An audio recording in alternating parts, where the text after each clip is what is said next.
ഈ കോഴിക്കോട് ജില്ലയിലും മഴ തകർക്കുകയാണ്. കോഴിക്കോട് നഗരത്തിലും നല്ല മഴ കാര്യമായി പെയ്യുന്നു എന്നാണ് ഞങ്ങളുടെ ബ്യൂറോ റിപ്പോർട്ട് ചെയ്യുന്നത്. ദീപക് തരമണം തത്സമയം ചേരുന്നു. ഗുഡ് മോർണിംഗ് ദീപക് തരമണം, മഴയുടെ ആവേശം എങ്ങനെയുണ്ട്? Very good morning S K N.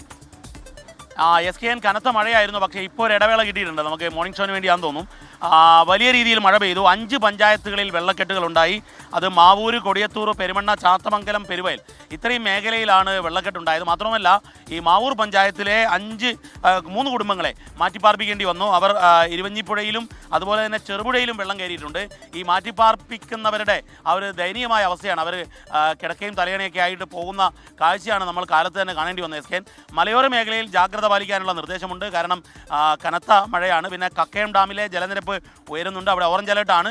അതുകൊണ്ട് തന്നെ കൂടുതൽ വെള്ളം വരുമ്പോൾ ഒഴുക്കിവിടാനുള്ള സാധ്യത കൂടുതലാണ്. തീരപ്രദേശത്തുള്ളവർ, അതായത് പെരുവണ്ണാമുഴി ഡാമിൻ്റെയും കക്കയം ഡാമിൻ്റെയും തീരപ്രദേശത്തുള്ളവർ ജാഗ്രത പാലിക്കണമെന്ന നിർദ്ദേശം പൊതുവിലുണ്ട്.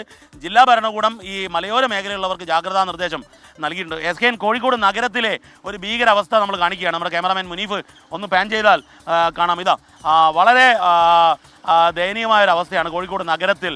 നഗരഹൃദയത്തിൽ മാനാഞ്ചിറയ്ക്കടുത്ത് എസ് കെ പൊറ്റക്കാടിൻ്റെ പ്രതിമയ്ക്കടുത്ത് വെള്ളം കെട്ടി നിൽക്കുന്നു.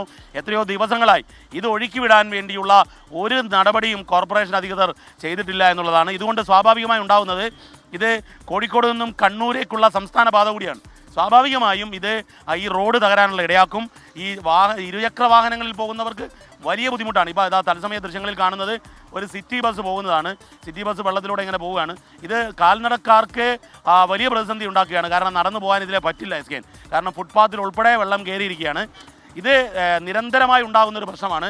ഈ പ്രശ്നത്തിനൊരു പരിഹാരം കണ്ടെത്താൻ കോഴിക്കോട് കോർപ്പറേഷന് സാധിക്കുന്നില്ല എന്നുള്ളതാണ് ഏറെ ദുഃഖകരമായ കാര്യം. കാരണം ഇത് എത്രയോ വർഷങ്ങളായി നമ്മൾ കാണുന്നതാണ്. കോഴിക്കോടിൻ്റെ നഗരഹൃദയത്തിൽ മാനാഞ്ചിറയ്ക്കും എസ് എം സ്ട്രീറ്റിനും ഇടയിൽ ഈ രീതിയിൽ വെള്ളക്കെട്ട് ഉണ്ടാകുന്നത്. S K N, thank you. Deepak തരമണമാണ് വിവരങ്ങൾ നൽകിയത്.